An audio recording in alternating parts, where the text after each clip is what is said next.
Assalamualaikum warahmatullahi wabarakatuh. Semoga Allah senantiasa memberikan kesehatan untuk kita semua, amin.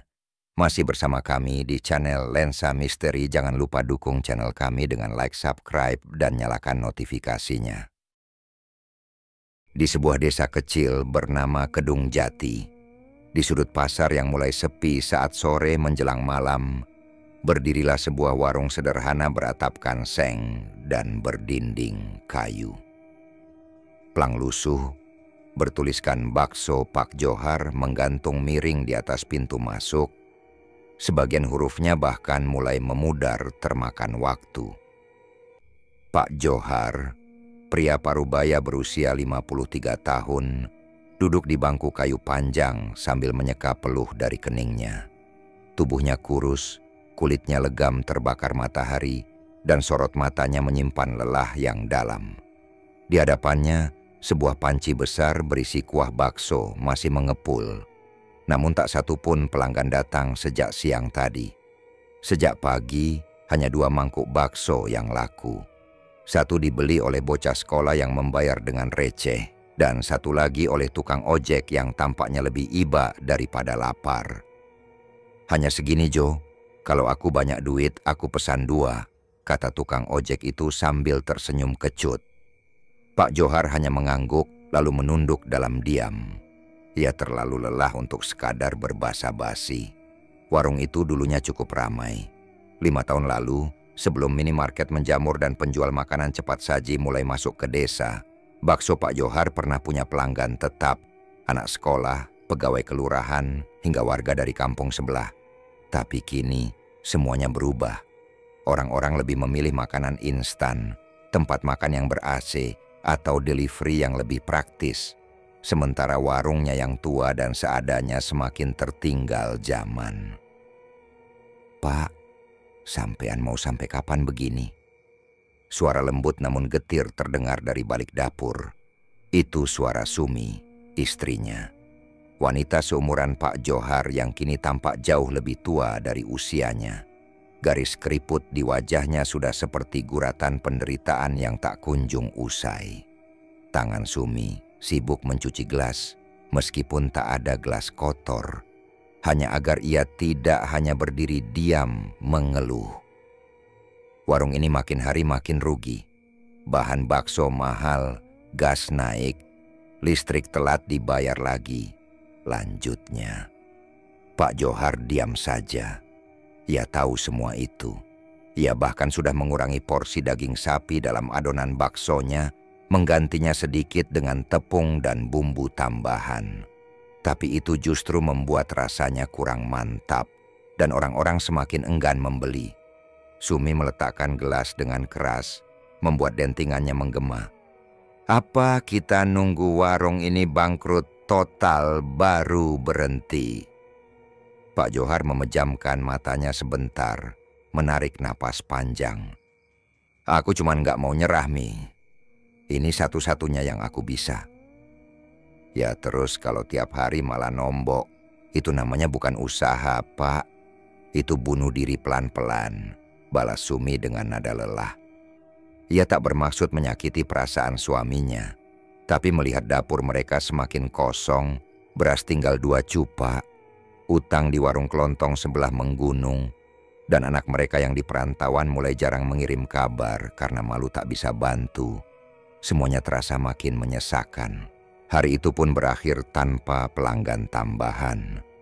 Langit mulai gelap, dan angin membawa debu masuk ke dalam warung. Pak Johar menutup panci bakso yang masih setengah isi. Esok akan ia jual kembali, meskipun ia tahu rasanya sudah tak sebaik hari pertama. Malamnya Pak Johar duduk sendiri di beranda rumah. Rumah kecil mereka hanya berjarak 5 langkah dari warung. Dari tempat duduknya, ia bisa melihat lampu jalan yang remang-remang dan suara jangkrik yang bersaut-sautan. Di kejauhan, terdengar anjing menggonggong, seperti merespons malam yang makin dingin dan muram. Tangannya menggenggam cangkir teh yang sudah dingin. Pandangannya kosong. Di pikirannya berkecamuk berbagai pertanyaan yang tak ada jawabannya. Haruskah ia menutup warung? Tapi kemudian, bagaimana mereka hidup? Haruskah ia mencari kerja lain? Tapi kerja apa di usia setua ini? Sampai kapan aku begini, Gusti? Gumamnya lirih. Aku cuma pengen bisa hidup layak, bisa bikin Sumi bahagia. Salahkah itu? Mata Pak Johar mulai memerah. Ia bukan tipe pria yang gampang menangis, tapi rasa putus asa yang menumpuk selama bertahun-tahun mulai melubangi hatinya. Ia merasa seperti manusia gagal, bukan karena tak mau berjuang, tapi karena dunia seolah tak memberinya tempat untuk sekadar bertahan. Besok ia harus bangun pagi lagi, pergi ke pasar membeli tulang dan bumbu, lalu menggiling daging dengan tangan sendiri. Tapi untuk apa semua itu jika hasilnya hanya untuk membeli setengah liter minyak goreng dan 1 kilo gas? Di dalam rumah, Sumi mulai batuk. Batuknya sudah lama, tapi tak sempat berobat. Biaya ke puskesmas saja kadang terlalu mahal bagi mereka. Ia berbaring sendirian di kamar, memunggungi dinding dan menggenggam kain sarung sambil menahan air mata yang nyaris menetes. Ia tahu suaminya bukan pemalas. Pak Johar adalah lelaki baik dan rajin. Tapi nasib seolah terus menertawai mereka. Usaha mereka tidak pernah cukup. Doa mereka seakan tak pernah sampai. Dan malam itu, seperti malam-malam sebelumnya, mereka tidur dalam keheningan panjang yang lebih dingin dari udara desa. Bukan karena cuaca, tapi karena harapan mereka perlahan memudar. Dan tanpa mereka sadari, sesuatu di luar sana sedang memperhatikan, menunggu waktu yang tepat untuk datang menawarkan jalan pintas. Malam itu langit tampak kosong, tak ada bintang, tak ada bulan, hanya awan kelabu yang menggantung rendah seolah ingin menyentuh tanah. Angin berembus pelan namun dingin menembus kulit. Pak Johar mendorong gerobak baksonya menyusuri jalan-jalan kecil desa, berharap ada 1-2 pembeli yang masih lapar. Warung tetap tutup hari itu. Hanya menyisakan panci kecil dan beberapa butir bakso sisa kemarin. Ia memutuskan untuk menjajakan keliling saja, meski tubuhnya terasa lelah dan usia semakin berat di punggung. Setiap langkah rodanya berderit, memantul di jalanan yang sudah mulai ditinggal pejalan. Rumah-rumah memadamkan lampu, suara televisi mulai mengecil. Hanya 1-2 rumah masih terbuka, namun tak ada yang memanggil. Hingga akhirnya saat melewati jalan kecil dekat sawah, jalan yang jarang dilaluinya malam-malam, ia melihat seseorang duduk di bawah tiang lampu tua yang berkedip lemah. Sosok itu seorang lelaki tua, mengenakan baju lurik usang, duduk bersila di atas batu, seolah menunggunya. Pak Johar melambatkan langkah. Dalam hati ia agak was-was. Jarang ada orang duduk malam-malam begini di tempat sepi seperti itu. Tapi lelaki tua itu mengangkat tangan, memberi isyarat. "Bakso, 1 mangkok, nak," ucapnya dengan suara berat, namun tenang. Pak Johar mengangguk, meski heran. Ia berhenti dan mulai menyiapkan mangkok. Tangannya lincah mengambil bakso, menuang kuah, menambahkan bawang goreng dan sejumput daun seledri yang tinggal sedikit. Kakek itu menyambut mangkok bakso dengan senyum tipis. Ia makan pelan-pelan, tapi dengan lahap. Matanya tertutup sesekali, menikmati tiap kunyahan. "Enak, enak sekali," gumamnya. "Bakso buatanmu. Rasa jujur. Tidak banyak orang jujur sekarang." Pak Johar hanya mengangguk sopan. Ia duduk di atas batu kecil sambil menunggu lelaki itu selesai makan. Tak ada niat mengajak bicara, namun si kakek justru melanjutkan percakapan. "Tapi engkau lelah ya?" tanya si kakek, menatap Pak Johar tajam. Pak Johar terkejut. "Lelah, kek? Lelah hidup. Lelah bekerja tapi tak cukup. Lelah melihat istri yang terus kecewa. Lelah jadi orang kecil yang selalu kalah," ujar si kakek sambil menatap langit. Perkataan itu menghantam tepat di dada Pak Johar. Ia tak tahu harus menjawab apa. Rasa lelah itu memang selalu menumpuk dalam pikirannya, tapi tak pernah ada orang yang menyuarakannya seterang ini. Aku tahu rasanya, Johar, lanjut si kakek. Aku pernah sepertimu, pernah dianggap tak berguna, pernah merasa dunia menertawakan usaha kita yang tulus. Pak Johar menoleh tajam. Kek, sampean kenal saya? Kakek itu tersenyum. Orang-orang seperti kita saling mengenal dari kesunyian yang kita alami. Aku tahu engkau lelaki baik, tapi lelaki baik kadang tak cukup, bukan? Pak Johar menunduk. Di sudut hatinya ada bisikan untuk segera pergi, untuk tak melanjutkan pembicaraan. Tapi ada bagian lain dalam dirinya yang merasa didengar, dimengerti. Kalau engkau mau, aku bisa tunjukkan jalan.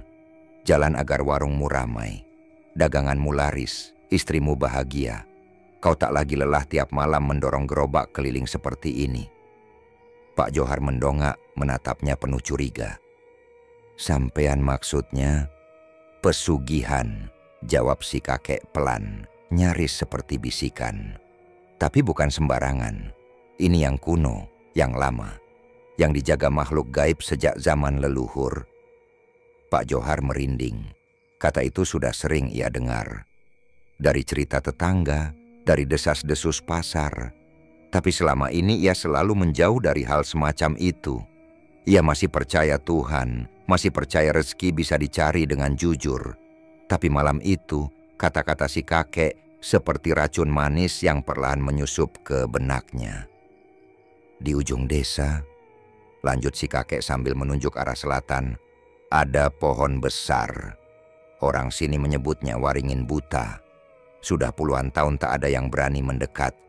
Di bawahnya ada tempat perjanjian, tempat orang-orang datang ketika dunia menutup pintunya.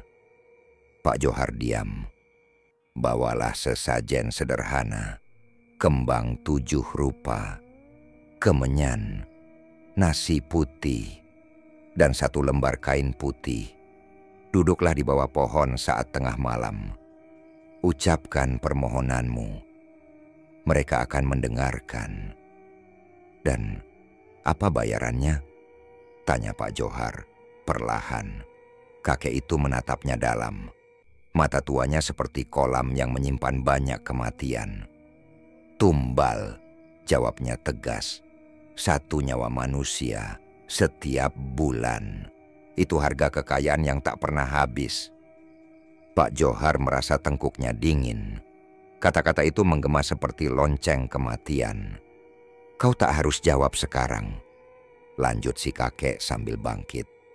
Tapi jika suatu hari kau ingin mencobanya, pohon itu selalu menunggu. Ia mengeluarkan sebuah kertas kecil dari saku bajunya, lalu menyerahkannya. Di sana tertera tulisan tangan kuno, mantra, dan urutan ritual. Kertas itu usang, seolah berasal dari zaman entah kapan. Sebelum pergi, si kakek menatap Pak Johar sekali lagi. Ingat, tidak semua orang diberi tawaran ini. Kau terpilih. Dan dengan langkah pelan tapi pasti, sosok tua itu berjalan menyusuri kabut sawah dan menghilang dalam gelap. Pak Johar hanya bisa duduk terpaku. Jantungnya berdetak tak karuan. Tangannya menggenggam kertas itu kuat-kuat. Dalam pikirannya, ada suara-suara yang saling bertabrakan antara iman yang selama ini ia pegang dan keputusasaan yang perlahan mencengkeram. Malam itu, ia mendorong gerobaknya pulang tanpa menoleh ke belakang. Tapi dalam sakunya, kertas itu tetap ia simpan. Dan di lubuk hatinya untuk pertama kalinya, ia mulai bertanya. Seandainya benar, apakah dosa bisa ditebus dengan kemakmuran? Sudah 3 hari sejak Pak Johar bertemu kakek tua itu. 3 malam pula ia tidur dalam gelisah, berkeringat dingin dan dihantui pikiran yang tak bisa diam. Kertas tua dengan tulisan kuno itu masih ia simpan, tersembunyi dalam lipatan sajadah yang jarang dipakai lagi. Kadang ia memandangi kertas itu, membacanya berulang-ulang seperti orang kerasukan. Kadang ia menangis dalam hati, bertanya kenapa hidupnya begitu sempit, kenapa Tuhan seolah tak lagi mendengar. Hari-hari berikutnya, warungnya tetap sepi. Bahkan bahan baku yang tersisa tak bisa lagi dibuat menjadi bakso.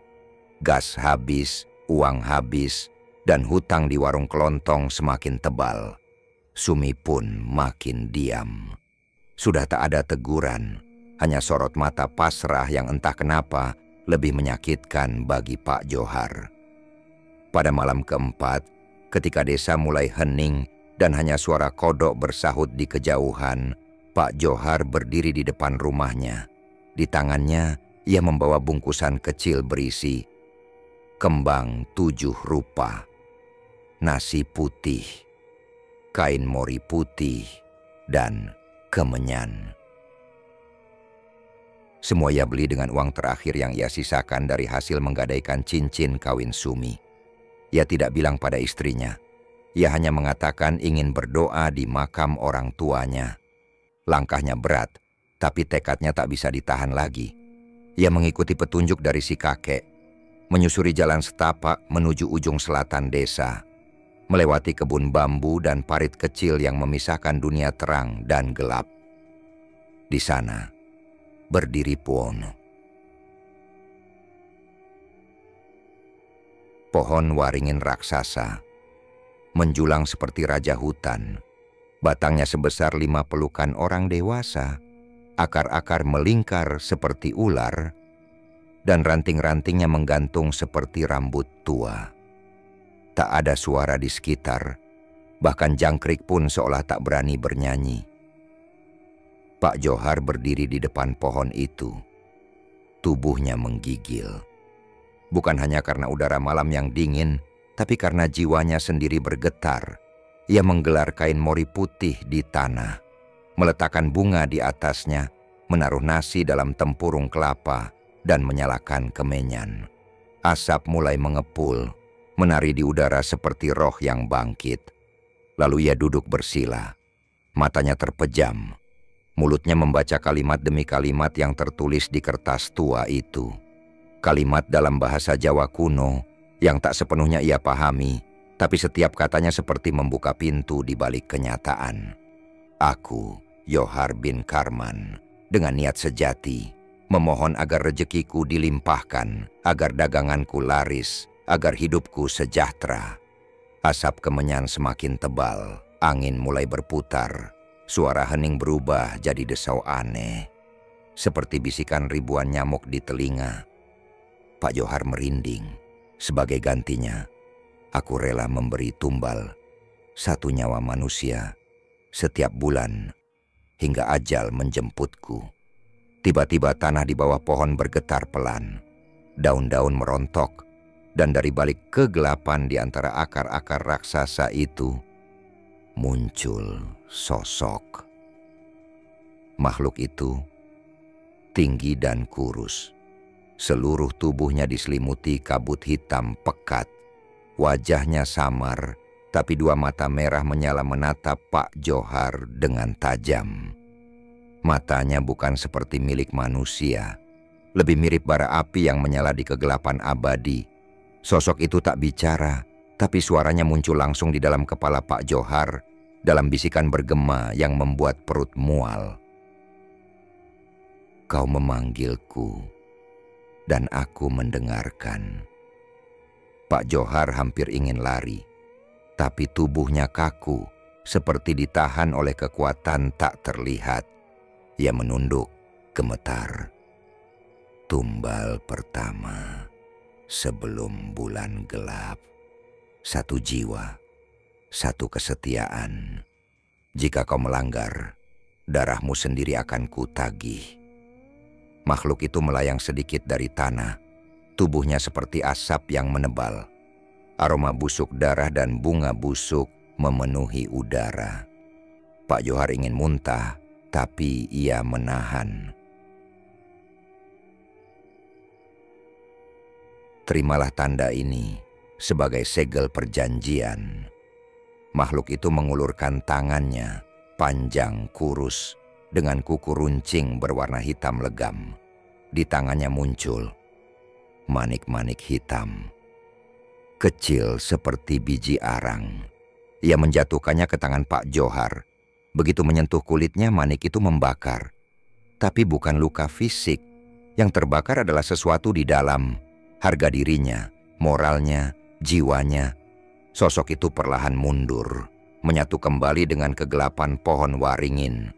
Angin berhenti, asap menghilang, kemenyan padam, dan malam kembali hening seakan tak pernah terjadi apa-apa. Pak Johar terjatuh. Napasnya berat, tubuhnya basah oleh keringat dingin. Ia menatap manik hitam di telapak tangannya, tanda bahwa ia kini bukan lagi manusia biasa. Ia telah mengikat janji dengan sesuatu yang tak kasat mata. Saat berdiri, langkahnya limbung. Ia hampir tak percaya apa yang baru ia lakukan. Tapi ada bagian dalam dirinya yang mulai keras. Rasa takut itu kini berdampingan dengan tekad. Kalau ini harga yang harus dibayar, biarlah. Ia membawa pulang semua sisa sesajen. Tapi manik hitam itu disimpan dalam saku dadanya, dekat jantungnya. Ia tahu hidupnya sudah berubah mulai malam ini. Dan untuk pertama kalinya sejak bertahun-tahun, di wajah Pak Johar muncul senyum. Bukan senyum bahagia, tapi senyum getir dari orang yang telah kehilangan sesuatu dalam dirinya. Pagi pertama setelah ritual itu, Pak Johar membuka warung seperti biasa. Namun kali ini, ada sesuatu yang berbeda dalam cara ia menatap panci bakso di hadapannya. Ia tak lagi ragu, tak lagi lesu. Meski tangannya tetap mengiris daun seledri dan menyiapkan kuah dengan gerakan yang sama, ada sorot tajam di matanya, dingin, penuh tekad, dan tak lagi sepenuhnya jujur. Awalnya tak ada yang aneh. Warung itu dibuka seperti biasa. Namun sebelum siang tiba, satu orang datang. Lalu 2, 3, 5. Entah dari mana, pelanggan mulai berdatangan. Beberapa adalah wajah lama yang dulu sempat berhenti makan di warungnya. Lainnya justru orang-orang baru, pendatang, pengendara lewat, bahkan tukang pos. Baksonya enak banget sekarang, Pak Johar. Lebih gurih, kata seorang pelanggan sambil menyeruput kuah dengan nikmat. Pak Johar hanya mengangguk kecil. Dalam hati, ia mulai merasakan efek dari perjanjiannya. Entah bagaimana, dagangannya kini punya daya tarik yang sulit dijelaskan. Bahkan anak-anak yang biasanya memilih jajanan lain, kini berlarian ke warungnya setiap pulang sekolah. Hari itu, ia kehabisan dagangan sebelum sore. Dan besoknya, ia menggandakan adonan bakso. 3 hari berselang, warung itu tak pernah sepi. Meja-meja kayu selalu penuh. Kursi-kursi dikelilingi orang yang tertawa, berbincang, dan menyeruput kuah panas. Bahkan pada malam hari, saat biasanya warung tutup lebih awal, kini justru banyak pelanggan yang sengaja datang hanya untuk makan bakso tengah malam. Sumi, istrinya, awalnya senang melihat perubahan ini. Senyum mulai kembali ke wajahnya, dan dapur rumah mereka tak lagi kosong. Tapi ia juga merasa ada sesuatu yang ganjil. Rasanya beda, Pak. Dagingnya lebih kenyal, tapi baunya aneh. Bukan bau sapi. Bisiknya suatu malam saat membantu di dapur. Pak Johar tidak menjawab. Ia hanya membalik adonan bakso di dalam baskom dan pura-pura sibuk. Sejak ritual itu, ia mulai menyimpan bahan-bahan baksonya di tempat yang terkunci, termasuk daging yang bukan lagi dari pasar. Tumbal pertama ia lakukan 2 hari setelah ritual. Seorang pengemis tua yang biasa tidur di emperan toko menjadi korbannya. Ia bawa ke belakang warung dengan alasan akan diberi makan gratis. Tak ada yang mendengar jeritan lelaki itu malam itu. Dan sejak itu, satu persatu, gelandangan, orang asing yang kebingungan, bahkan seorang pemuda perantau yang baru 2 hari datang ke desa, menjadi bagian dari rahasia dapur Pak Johar. Setiap kali tumbal diberikan, warungnya makin ramai. seolah makhluk gaib yang ia ikat perjanjian terus menepati janjinya dengan disiplin. Tapi harga yang harus dibayar pun semakin berat. Malam demi malam, wajah-wajah para korbannya mulai datang dalam mimpi. Mereka tak bicara, hanya menatap. Mata mereka kosong, kulit pucat, dan tangan mereka menunjuk ke dada Pak Johar, seolah menuntut. Pak Johar sering terbangun dengan nafas terengah dan tubuh basah oleh keringat. Tapi tiap pagi, ia tetap berdiri di depan wajan, tetap menyambut pelanggan, dan tetap menyajikan bakso yang kini membuat siapapun ketagihan. Namun perubahan tak hanya terjadi di dapur. Suasana warung pun ikut berubah. Entah sejak kapan, udara di dalam warung terasa lebih dingin dari biasanya. Meski matahari bersinar terik di luar, di dalam selalu ada hawa lembab dan bayangan yang tampak lebih panjang dari seharusnya. Lampu di warung sering berkedip saat malam. Bau amis terkadang tercium samar meski tertutup wangi bawang goreng. Dan beberapa pelanggan mulai membicarakan hal-hal aneh. Aku lihat ada bayangan hitam di pojokan tadi malam. Kupikir itu pelanggan lain, tapi waktu ku tengok, nggak ada siapa-siapa. Ujar seorang pria kepada temannya sembari menyeruput kuah. Yang lain menceritakan bahwa mereka sering merasa seperti diawasi saat makan. Seolah ada sepasang mata yang mengintip dari balik dinding dapur. Tapi anehnya, semua itu tidak membuat mereka berhenti datang. Justru makin banyak yang penasaran dan datang mencoba. Seolah ada kekuatan gaib yang membuat mereka terus kembali. Tak peduli betapa ganjilnya suasana warung itu. Pak Johar memperhatikan semua itu dalam diam. Ia tahu, warungnya sudah bukan lagi tempat makan biasa. Ia juga tahu bahwa kelezatan bakso yang dipuji itu bukan berasal dari bumbu atau resep rahasia, tapi dari harga yang tak bisa ditulis dalam rupiah, nyawa manusia.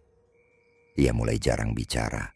Sorot matanya semakin kosong, seperti orang yang separuh jiwanya tertinggal di pohon waringin tua tempat ia membuat perjanjian. Tangannya tetap cekatan membuat bakso, tapi senyumnya sudah tak lagi tulus. Sumi pun makin gelisah. Ia tahu ada sesuatu yang disembunyikan suaminya. Daging yang digunakan kini tak pernah ia lihat datang dari pasar.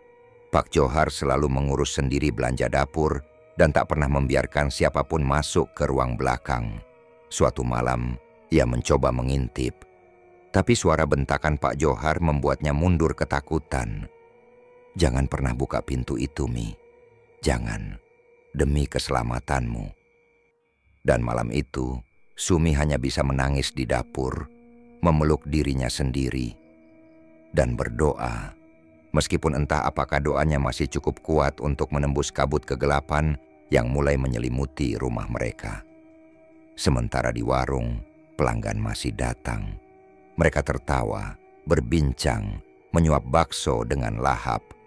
Tak satu pun dari mereka tahu bahwa aroma lezat yang mereka hirup dan daging empuk yang mereka kunyah menyimpan cerita kelam yang berdarah. Warung bakso Pak Johar kini menjadi warung paling ramai di desa. Tapi di balik tawa pelanggan dan bunyi sendok yang berdenting di mangkok, ada bisikan-bisikan halus yang hanya bisa didengar oleh jiwa-jiwa yang dikutuk. Dan Pak Johar kini tak bisa mundur. Bu Marni bukan orang yang gampang mencampuri urusan tetangga. Usianya sudah lebih dari 55, suaminya sudah lama meninggal, dan anak-anaknya merantau semua. Ia tinggal sendirian di rumah peninggalan orang tuanya, tepat di seberang warung bakso milik Pak Johar.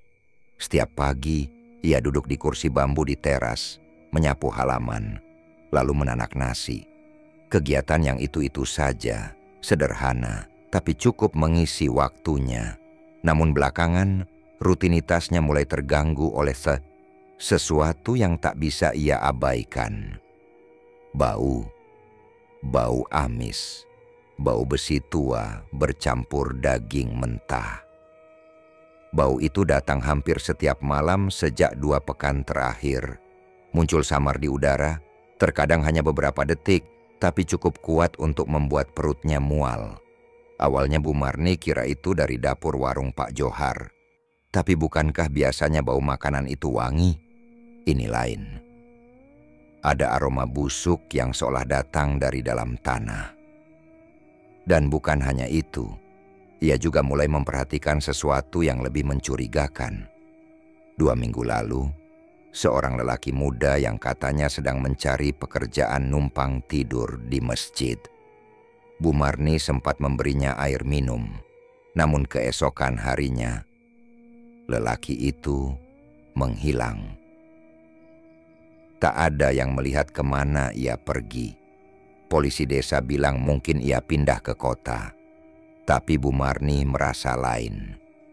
Seminggu kemudian, giliran seorang wanita tua pengumpul rongsok yang sering lewat depan rumahnya. Biasanya pagi-pagi, wanita itu mendorong gerobak sambil bersenandung. Tapi sudah 5 hari, gerobak itu tak muncul lagi. Hilang tanpa jejak. Semua ini bisa saja kebetulan. Tapi Bu Marni bukan orang bodoh. Dan warung bakso Pak Johar kini semakin ramai, terlalu ramai.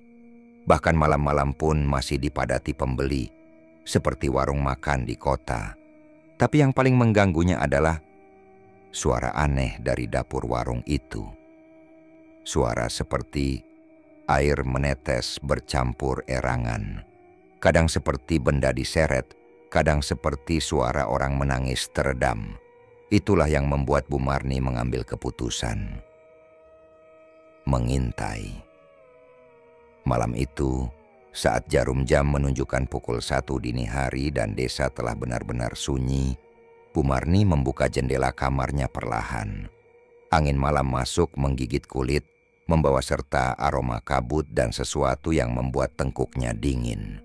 Ia mengenakan selendang, membawa senter kecil, dan berjalan pelan-pelan di antara bayangan pohon dan pagar bambu. Warung Pak Johar tertutup rapat, tapi dapurnya, yang berada di sisi samping bangunan, memiliki celah ventilasi terbuka. Bu Marni merunduk, mendekat. Nafasnya ia tahan, telinganya dipasang tajam. Awalnya hanya suara kaki, pelan. Tapi kemudian terdengar suara gerakan kasar. Sesuatu diseret atau dilempar. Kemudian suara Pak Johar terdengar lirih, seperti membaca sesuatu. Nada suaranya pelan, berat, seperti sedang melafalkan doa dalam bahasa yang tak dikenal. Kulo nyuwun, tumbas rejeki, tumbal jiwo, 1.000 rahayu. Bu Marni membelalak. Itu bukan doa biasa. Itu mantra. Suara itu tak seperti Pak Johar yang ia kenal selama ini. Bukan pria sederhana dan bersaja, tapi seperti orang yang sedang kerasukan. Tiba-tiba, ada empu jeritan pendek. Seperti suara orang dicekik. Lalu hening, lalu suara krek. Bunyi patahan tulang atau entah apa. Bu Marni menutup mulutnya dengan tangan, menahan teriakan. Dadanya berdetak kencang, jantungnya serasa mau pecah. Dengan nekat, ia mengintip lewat celah ventilasi. Apa yang ia lihat akan menghantuinya seumur hidup. Di lantai dapur, seorang pria muda tergeletak tak bergerak. Tubuhnya dipenuhi luka, darah menetes ke lantai. Pak Johar berdiri di samping tubuh itu, menggenggam pisau besar. Matanya merah, wajahnya penuh keringat dan kaku, seperti bukan lagi dirinya sendiri. Di pojokan dapur, sesajen masih menyala. Kemenyan mengepul tebal. Di dinding belakang tergantung manik hitam seperti batu bara, mengeluarkan asap tipis.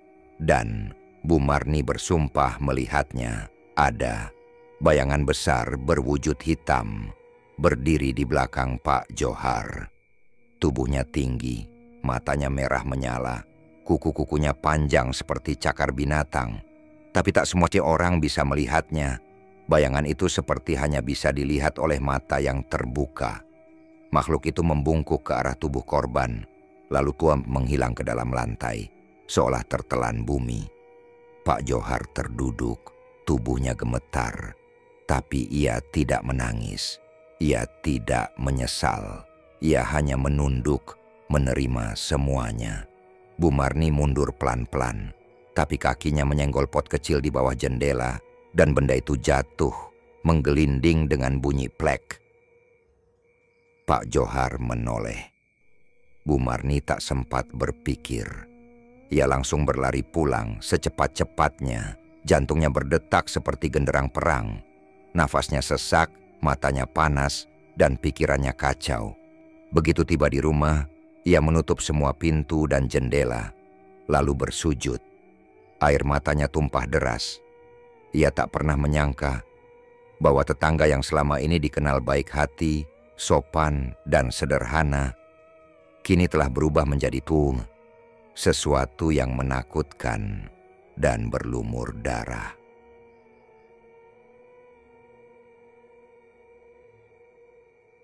Dan malam itu, Bu Marni tahu satu hal. Ia harus bertindak. Karena jika tidak, akan ada lebih banyak lagi yang menjadi mangsa.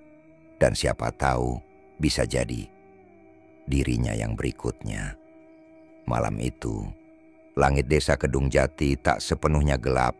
Awan gelap menggantung rendah, seolah menekan bumi, dan angin malam membawa aroma lembab bercampur tanah. Namun tak satu pun dari itu mampu menandingi ketegangan yang menggantung di rumah Bu Marni. Sejak menyaksikan sendiri ritual mengerikan yang dilakukan Pak Johar, Bu Marni tidak bisa tidur. Tubuhnya menggigil, tangannya gemetar setiap kali mengingat sosok bayangan hitam yang muncul dari dalam dapur itu. Tapi ketakutannya tidak mengalahkan tekadnya. Ia tahu, ini tidak bisa dibiarkan. Terlalu banyak yang hilang, terlalu banyak yang menjadi korban. Harus dihentikan.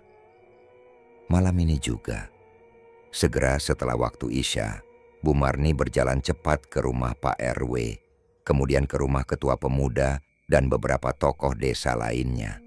Ia bercerita dengan suara pelan tapi pasti. Awalnya mereka mengernyit, menatap heran.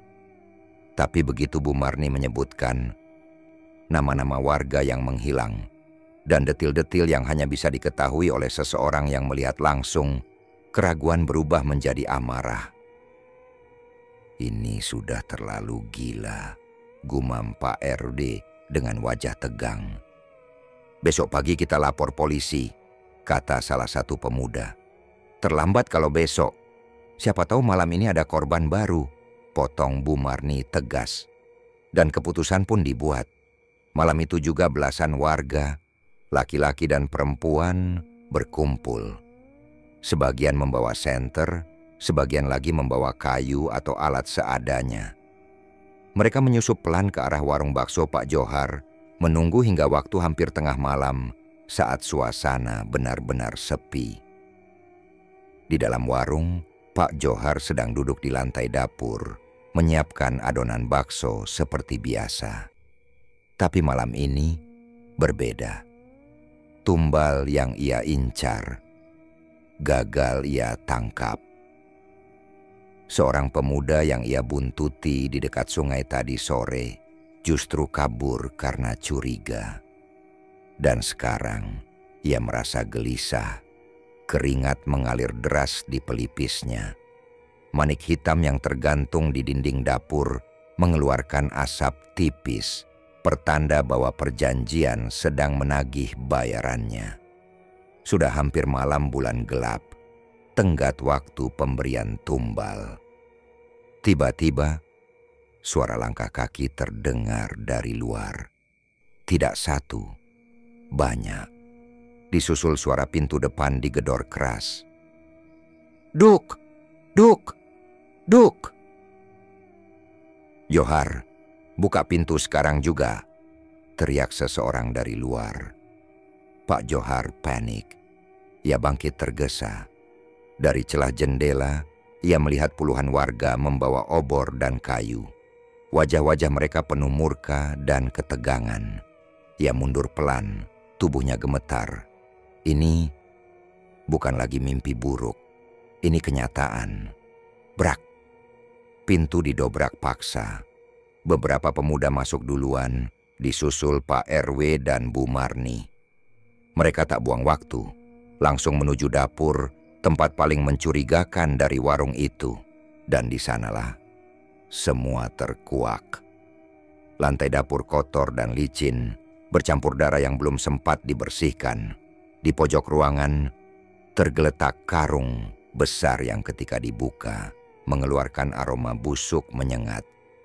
Di dalamnya, potongan tubuh manusia, tangan, kaki, bahkan kepala yang sebagian terbungkus kain putih.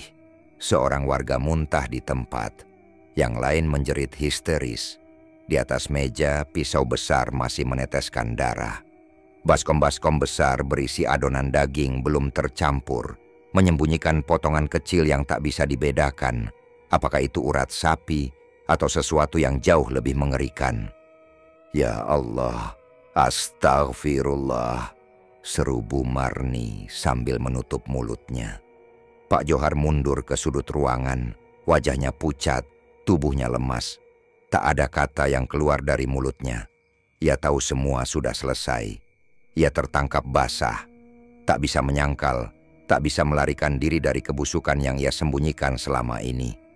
Salah satu pemuda hendak menyeretnya keluar, namun tiba-tiba seluruh lampu padam. Gelap total menyelimuti warung itu. Warga panik, teriakan bersautan, dan di tengah gelap itu muncul asap hitam pekat dari dalam dinding. Asap itu menggumpal, membentuk sosok tinggi kurus dengan mata merah menyala. Tubuhnya tak sepenuhnya berbentuk, seperti kabut pekat yang bergerak sendiri, mengisi ruangan dengan aura kematian. Semua terdiam. Tubuh mereka kaku. Nafas tertahan. Sosok itu melayang mendekat ke arah Pak Johar, yang kini terduduk menggigil hebat. Janji tidak ditepati. Suara itu bukan dari mulut, tapi dari udara. Bergema dalam pikiran semua orang yang ada di ruangan itu. Tumbal tidak diserahkan, maka nyawamu yang akan menjadi bayarannya. Pak Johar memohon. Ia bersujud, air matanya mengalir deras. Maafkan aku akan cari tumbal lain. Aku janji, aku akan bayar. Aku mohon, jangan ambil aku malam ini. Tapi makhluk itu tak bergeming. Cakar hitamnya terjulur dan seketika mencengkeram dada Pak Johar. Tubuh lelaki itu kejang, menggeliat, lalu perlahan ditarik. Bukan secara fisik, tapi seperti jiwanya disedot keluar. Ditarik paksa menuju dimensi gelap yang tak bisa dilihat oleh mata biasa. Jeritan Pak Johar menggema keras. Suara terakhirnya seperti seruan dari dalam sumur neraka, panjang, serak, dan memilukan. Lalu hening. Makhluk itu menghilang dalam sekejap. Lampu kembali menyala. Tubuh Pak Johar tergeletak di lantai, mati dalam posisi bersujud, dengan mata terbuka lebar dan mulut membeku dalam pekikan ngeri. Warga hanya bisa berdiri membeku, tak percaya dengan apa yang mereka saksikan. Tak ada satupun dari mereka yang pernah membayangkan bahwa warung kecil di tengah desa itu menyimpan dosa sebesar ini. Malam itu mereka membawa tubuh Pak Johar keluar. Polisi dipanggil, berita menyebar, dan desa Kedung Jati resmi menjadi batu wilayah kutukan dalam cerita-cerita yang akan dibisikkan dari generasi ke generasi. Tubuh Pak Johar tergeletak di lantai dapur warungnya, membeku dalam posisi bersujud. Matanya terbuka lebar, membeku dalam ekspresi teror. Mulutnya menganga, membentuk pekikan terakhir yang tak sempat selesai. Tubuhnya tak utuh lagi. Bekas cakaran tajam menghiasi dadanya. Dan bagian perutnya robek seolah dicabik oleh makhluk buas. Warga yang menyaksikannya malam itu tak akan pernah melupakan apa yang mereka lihat. Beberapa langsung jatuh sakit setelah kejadian. Ada yang demam tinggi, ada pula yang histeris berminggu-minggu. Bahkan ketua pemuda desa yang ikut masuk ke dapur malam itu memilih pindah ke kota keesokan harinya, tak tahan dihantui mimpi buruk. Pagi harinya, polisi datang. Mereka membawa kantong-kantong jenazah berisi potongan tubuh korban yang ditemukan di dapur. Hasil penyelidikan membenarkan dugaan mengerikan. Pak Johar telah menggunakan daging manusia untuk baksonya selama berminggu-minggu. Korban-korbannya berasal dari kalangan gelandangan, perantau, bahkan warga desa yang sempat dinyatakan hilang. Namun yang paling membuat polisi bingung adalah kondisi tubuh Pak Johar. Luka-lukanya tidak bisa dijelaskan secara logis. Tidak ada senjata tajam yang bisa menimbulkan robekan sedalam dan setidak wajar itu. Tak ada bukti keberadaan orang lain yang membunuhnya. Dan di dinding dapur tertulis samar dalam jelaga hitam, janji tidak ditepati, nyawa ditagih. Tulisan itu seakan terbakar sendiri di tembok, meski tidak ada api yang menyala di ruangan itu. Polisi mencatat semua itu dalam laporan, tapi bagian tersebut tidak pernah masuk ke berita resmi. Hanya warga Kedung Jati yang tahu cerita aslinya. Setelah pemakaman yang dilakukan secara diam-diam dan jauh dari desa, warung bakso Pak Johar ditutup permanen. Papan kayu dipaku di pintu dan jendela. Bagian dapurnya disemen oleh warga agar tak bisa dimasuki siapapun. Tapi meski sudah dikunci rapat, tidak ada yang berani melewati warung itu setelah gelap. Bau amis masih sesekali keluar dari celah-celah dinding. Suara sendok berdenting dan sales jeritan lirih sering terdengar dari dalam. Bahkan anjing liar yang kadang lewat di depan warung menggonggong dan lari ketakutan. Bulu mereka berdiri tegak. Sumi, istri Pak Johar, sempat menghilang dari desa selama beberapa minggu setelah kejadian. Konon katanya, ia sempat dirawat karena trauma berat. Tak ada yang tahu persis kemana ia pergi. Hingga suatu hari, ia kembali dengan wajah tirus, mata kosong, dan langkah gontai. Ia tak pernah bicara soal suaminya. Ia juga tak lagi menyentuh dunia dapur atau makanan. Hanya duduk setiap sore di depan rumah, menatap warung yang kini kosong dan terkunci. Sesekali, air matanya menetes, tanpa suara, tanpa isak. Warga desa mulai menyebut warung itu dengan nama baru. Warung Laknat. Anak-anak dilarang bermain dekat sana. Para orang tua mengajarkan mereka sejak dini, kalau lewat depan warung itu, jangan menoleh, jangan bicara, jangan tertawa. Mereka percaya, suara tawa bisa memancing perhatian makhluk gaib yang masih bersemayam di dalamnya. Bu Marni, yang dulu menjadi saksi awal semuanya, kini hidup dalam keheningan. Ia jarang keluar rumah, hanya terlihat kadangkala ke mushola atau pasar. Beberapa warga menduga ia masih dibayang-bayangi peristiwa itu, tapi tak satu pun berani membahasnya secara langsung. Terlalu gelap, terlalu mengerikan. Setiap malam bulan gelap, kabut selalu turun lebih tebal di sekitar warung itu. Dan selalu saja ada cerita baru. Ada pengendara yang banyak bocor tepat di depan warung, lalu mendengar suara tangisan dari dalam. Ada pula pemuda yang iseng menantang temannya untuk mengintip lewat celah jendela, lalu seminggu kemudian ditemukan mengigau terus-menerus, menyebut nama-nama orang yang hilang. Tak satu pun berani membongkar bangunan itu. Bahkan saat ada rencana membuat jalan baru yang harus memotong lokasi warung, warga menolak keras.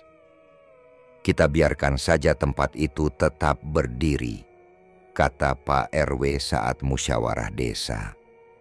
Biar jadi pengingat, biar jadi peringatan bahwa tidak semua kekayaan bisa dicari dengan jalan yang singkat.